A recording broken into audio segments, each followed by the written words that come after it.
Hi, I'm John Lambert, and this is the Sugar River Report. Today I'd like to introduce you to a few hiking trails in my hometown of Charlestown. The first is the Nature Trail, which starts behind our police station. It is a nice 0.6 mile long forested trail that follows Clay Brook. It is a hilly trail with a variety of trees, a mixture of softwood and hardwood, and many variety of ferns. And did you know ferns are one of the Earth's oldest growing plant groups? There are also many invasive species in this small forest. What are invasive species? Well, they're plants that are not native to that area and often cause environmental harm by forcing out native growth. Most common in this area are European buckthorn, multifloral rose, Japanese knotweed, bittersweet, and Virginia creeper vines.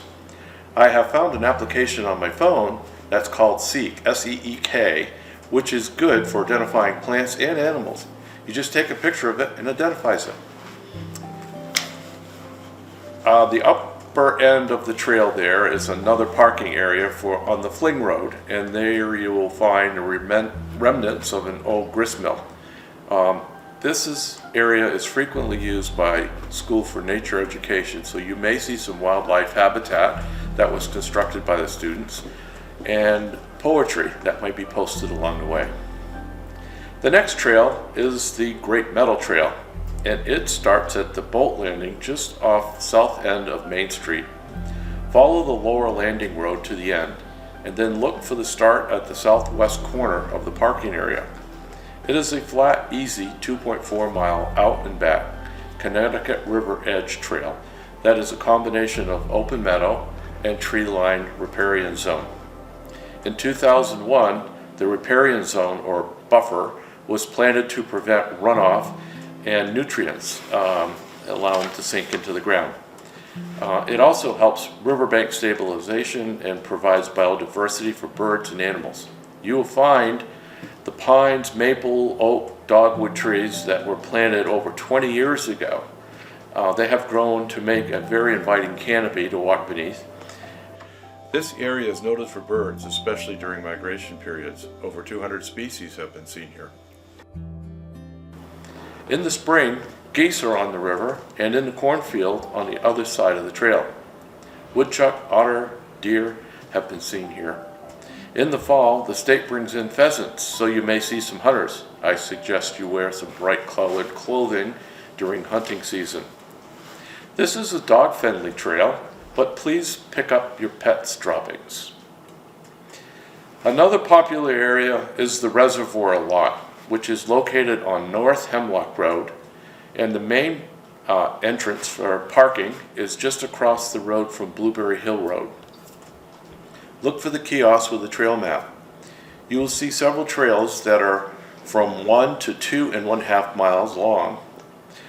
Follow the white rectangular blazes on the trees. 2 blazes, one over the other, means caution, like a steep slope or turn. These blazes are used in all the town trails. You will first come to a dam and a pond. This was used for the town's water supply in years past. The wide, well-maintained trail follows Clay Brook downstream to another dam that has been breached. This is the lower reservoir, and you will see an old brick pump house there. A very short distance downstream, you will find a park bench next to some shallow pools and a small waterfall. Children often like this area and splash around in.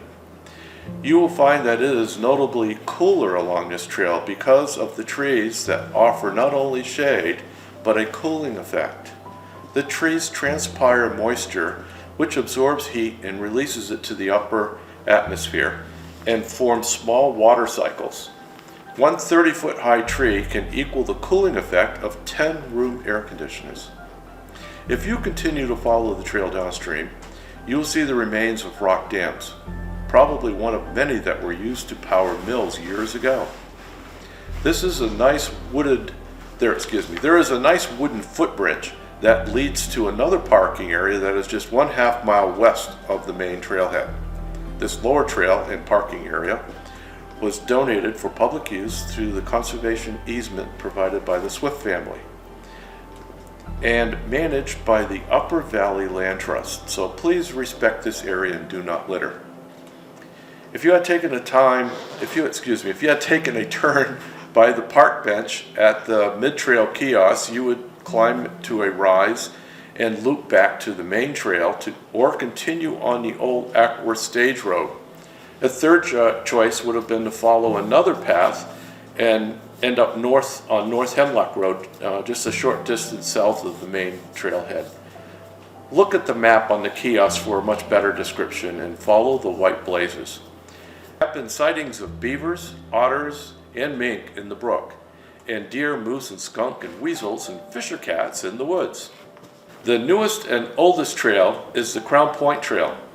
This is the newest trail that has been cleared for parking and walking, but it is the oldest trail because it was first made in 1759 by the colonial soldiers and the British Army as a trail to connect Fort 4 in Charlestown with Fort Crown Point, which is located in the southern end of Lake Champlain. The trail starts on Lovers Lane Road just after the railroad bridge overpass and opposite Jones Road. You will see a kiosk with a map and a parking area there. The trail follows an old road for a bit, then up into a narrow knoll overlooking the Connecticut River, and then back along another knoll down and back to the river. The Charlestown Conservation Commission has maintained this trail and has put in some steps in two places to make it easier. The trail ends at the Crown Point marker that marks the place that the British soldiers crossed the river during the French and Indian War. There is a park bench there and a quiet place to rest, except for an occasional train that passes by, but out of sight. It is very quiet. Charlestown was called Township Number 4 and was once the northernmost and westernmost town in the British colonies. For more historical information about this trail and the colonists who made it, I suggest you visit Fort at 4 Open Air Museum just a mile away. This trail is 0.6 miles one way, so 1.2 mile out and back. The town trails are open for multi-use: walking, hiking, biking, horseback riding, winter skiing, etc. They are not open for motorized vehicle use. You can find a trail map for all of the trails in Charlestown at the Charlestown, New Hampshire Conservation Commission webpage. Click the map link, or you can get a copy at the town clerk's office on Main Street. A detailed map with many more trails in our area can be found online at Upper Valley Trail Alliance website. That's uvtrails.org. I encourage you to visit these trails and embrace nature and let it give you a hug back. If you have any comments or questions, please let me know. John Lambert. My email is ccdjohnbike@gmail.com. Thank you.